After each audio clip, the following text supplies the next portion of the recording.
நாய்களால் பொதுமக்கள் தாக்கப்படுவது அதிகரித்து வரும் நிலையில் நாய்க்கடிக்கு தடுப்பூசி மட்டும் தீர்வாகுமா அல்லது வேறு முக்கிய நடவடிக்கைகள் மேற்கொள்ளப்பட வேண்டுமா என்பது குறித்து மருத்துவர் பூபதி ஜான் வழங்கிடும் ஆலோசனைகளை கேட்கலாம்.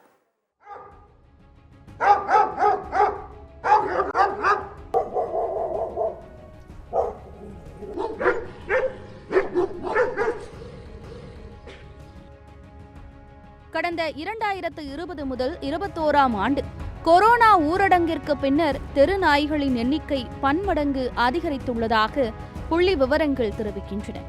இப்போதெல்லாம் காலையில் வாக்கிங் செல்பவர்கள், பள்ளிக்கு செல்லும் சிறுவர்கள், தெருவில் தனியாக செல்பவர்கள், வாகன ஓட்டிகள் என பலரும் நாய்கள் அச்சத்திலேயே செல்ல வேண்டிய நிலை உள்ளது. சாலையில் நடந்து செல்பவர்களை பார்த்து குறைப்பதும், துரத்தி கடிப்பதும் மட்டுமின்றி தனியாக சிக்கும் சிறுவர் சிறுமியரை சுற்றி வளைத்து வேட்டையாடும் வேட்டை குணம் தெருநாய்களிடம் எழத் தொடங்கிவிட்டது. தெருநாய்களால் மட்டும் இந்த பாதிப்புகள் அல்ல, சில நேரங்களில் வீட்டு நாய்களும் பொதுமக்களுக்கு அச்சுறுத்தும் வகையில் இருக்கின்றன. ஒவ்வொரு ஆண்டும் உலகம் முழுவதும் 60,000 பேர் வெறிநாய் கடியால் இறந்து போகிறார்கள். இதில் இந்தியாவில் மட்டும் 20,000 பேர் அடங்குவர். எல்லாம் சொறி நாய், வெறி நாய் எல்லாம் ஒரே அமுக்கலும். ஒரு தெருவில் 10-12 நாய், இது எல்லாம் ஒன்றா சேர்ந்து நாங்கள் வெளியே கடைக்கு போக முடியல. எங்கன்னா புதுசாக ஆளுங்க ஒரு பேக் நீ வந்தீங்கன்னா கூட இந்நேரம் விட்டுருக்காது உங்களை. 2-3 பேரை கடிச்சிருக்குது. நாய் ஊசியை போய் இங்கே எங்கள் சொந்தக்கார பையன், சின்ன பையன் 8 வயசு பையனை கடிச்சிடுச்சு. ஜிஹெச்சில் தான் ஊசி போடுறான் அவன். காட்டில் மிருகங்க இருக்கிற மாதிரி தான் இதுவும் ஒரு மிருக ஜீவம். இதுங்களுக்கு ஒரு சேஃப்டி பண்ணி விட்டா அதுங்க பாட்டுன்னு அதுங்க தின்னு அப்படியே இருக்க போகுது. தெருவில் கழட்டி விட்டதுனால தானே எல்லார் மேலே ஏறுது. புலி சிங்கத்தை விடுவாங்களா? அதை விட விஷம் நாய் இல்லையா? போகிற பிள்ளைங்க வர பிள்ளைங்களெல்லாம் எதிரி பிடுங்குது. நைட்டில் ஒரு 10 மணி ஆனாலும் வர முடியுது. நிறைய நாய்க்குது. இந்த நாயெல்லாம் பிடிச்சின்னு போய்ட்டா எங்களுக்கு சந்தோஷம், அவ்வளோதான். இந்த நாயை இருக்கக்கூடாது. வீட்டு மேலே ஏறிது பார்த்து எல்லாம் கூட அந்த பிளாஸ்டிக் எல்லாம் கீச்சிச்சு.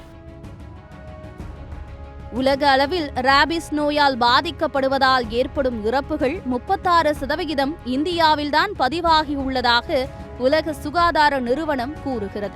தெருநாய்களுக்கு கருத்தடை செய்வது நடைமுறையில் இருந்தும் கூட நாய்களை கட்டுப்படுத்துவது பெரும் சவாலாகவே இருக்கிறது. வீட்டில் வளர்க்கப்படும் நாயினங்களில் பிட்புல், ராட்வெய்லர் உள்ளிட்ட 23 வகை வெளிநாட்டு இனங்கள் தமிழகத்தில் வளர்க்க தடை செய்யப்பட்டுள்ளன. ஆனாலும் தடை செய்யப்பட்ட நாயினங்களை இன்றளவும் ஆபத்தை உணராமல் பலர் வளர்த்து வருகின்றனர். இப்போ சின்ன பிள்ளைங்கலேருந்து பெரியவங்கள வரைக்கும் இங்கே நாய் கடிச்சிருக்குது. இந்த நாய் பிரச்சனை இல்லாமல் இருந்தால் நல்லாயிருக்கும். நாய்ங்களுக்கோசமே லேட் நைட் வர்றதுக்கு ரொம்ப கஷ்டமாக இருக்குது. இந்த தெருவுலையோ எங்கே இருந்தாலும் சரி, லேட் நைட் வரவே ரொம்ப பயமாக இருக்குது. ட்ரீட்மெண்ட்டுக்கு வராங்க, அவங்க ட்ரீட்மெண்ட் இங்கே விட்டுட்டு அவங்க போயிடுறாங்க. குட்டி போடுது, அது அப்படியே இங்கே இருந்து மறுபடியும் அந்த நாய் குட்டி போடுது, மறுபடியும் நாய் குட்டி போடுது. அது யாரும் எடுத்துன்னு போக மாட்டாங்க, ஊசி போட்டு போயிடுறாங்க, இங்கேயே விட்டு போயிடுறாங்க. கொஞ்சம் இங்கேருந்து எடுத்துன்னு போனீங்கன்னா குழந்தைங்களுக்கு பாதுகாப்பாக இருக்கும். கம்ப்ளைண்ட் கொடுத்துருக்குறோம், நாங்கள் ஊசி மட்டும் தான் போடுவோம், எடுத்துன்னு போக மாட்டேன்னு சொல்கிறாங்க. குழந்தைங்களெல்லாம் கடிக்குதா நாய்? என்ன கடிச்சா கூட பரவாயில்லையா? குழந்தைங்கள கடிக்குதா சொல்லு? எல்லாம் குத்தாச்சு, யாரும் நடவடிக்கை எடுக்க மாட்டேன்றாங்க. நாய்களை பிடிச்சின்னு போயிடணும். தெருவில் நாய்ங்க இறக்கக்கூடாது. ஒரு நைட்டில் ஒரு அர்ஜென்ட்டுக்கு ஆபத்து கீழே இறங்க முடியல, நாய் தொல்லை தாழ முடியல. தடுப்பூசி போடப்பட்ட நாயின் வாயிலும் ராபிஸ் வைரஸ் இருப்பதற்கான சாத்தியக்கூறுகள் உள்ளன. அதனால் எந்த நாய் கடித்தாலும் தடுப்பூசி போட்டுக்கொள்வது அவசியம்.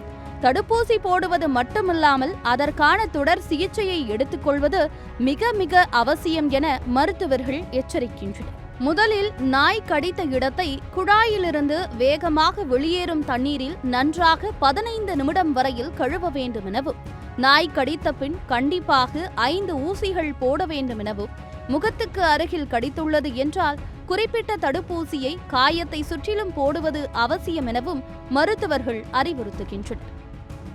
ராபிடோவைரிடியே அப்படிங்கிற ஒரு குடும்பம் சம்பந்தப்பட்ட அந்த குடும்பத்தில் இருக்கக்கூடிய ஒரு வைரஸ் தான் ரேபிஸ் வைரஸ். அதுக்கு பேர் லிசா வைரஸ் என்று நம்ம சொல்லுவோம்.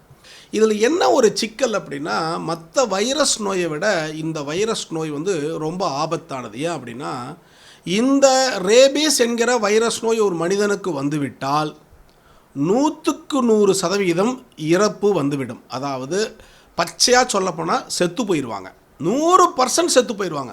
1% கூட காப்பாற்றவே முடியாது. நாய்க்கு வந்து ரேபீஸ் என்கிற நோய் இருந்துச்சுன்னா அந்த நாய் கடித்தாலோ இல்லை நக்குனாலோ அதனுடைய எச்சில் நம்ம மீது பட்டாலோ இல்லை சில சமயத்தில் கடிக்க வேண்டாம் இல்லை நக்க கூட வேண்டாம், அதனுடைய நகம் இருக்குல்ல, அந்த நகம் நம்மளுடைய உடம்பிலே பற்றி கீறினால் கூட இந்த ரேபீஸ் என்கிற நோயானது நம்மளுக்கு உள்ளு வருவதற்கு வாய்ப்பு இருக்குது.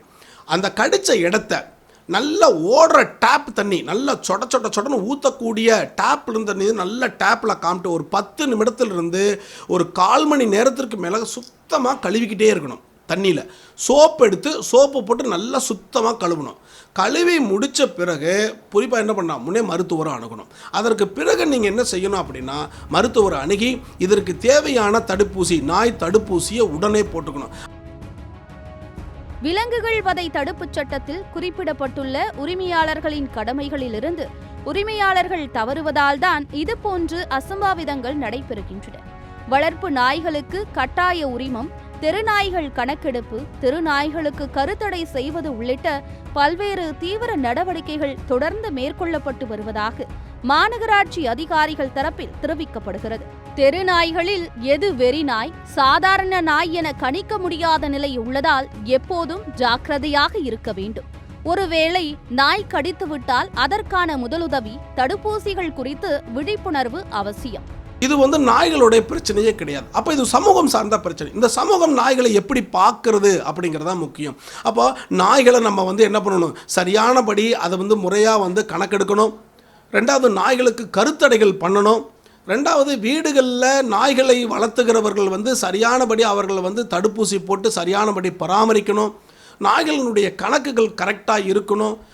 தெருவில் இருக்கக்கூடிய தெரு நாய்கள் வந்து இந்த அரசு வந்து சரியானபடி அதை கணக்கெடுத்து அதற்காக டாலர்கள் எல்லாம் மாட்டி விடணும். தெரு நாய்களுக்கும் என்ன பண்ணணும், குறிப்பாக ஒரு எண்களை போட்டு கழுத்தில் டாலரில் மாட்டி விடணும். அதை கண்காணிக்கப்படணும், அதற்கு தேவைகளை பூர்த்தி செய்யணும். இது போன்ற நம்ம வழிமுறைகள் பண்ணினா தான் அதை கண்ட்ரோலுக்குள்ள கொண்டு வர முடியும். இந்த ரிஸ் என்கிற நோயை நாம் தடுக்க முடியும். இது ஒரு சமூக பிரச்சனையாக மாறாமல் செய்ய முடியும். அரசும் மக்களும் இணைந்து நடவடிக்கை எடுத்தால் தெருநாய்க்கடிக்கு மனித உயிர்கள் பலியாவதை தடுக்க முடியும் என்கின்றனர் சமூக ஆர்வலர்கள். சத்தியம் செய்திகளுக்காக ஒளிப்பதிவாளர் பீட்டர் மற்றும் சந்தோஷுடன் செய்தியாளர் மாயாவதி.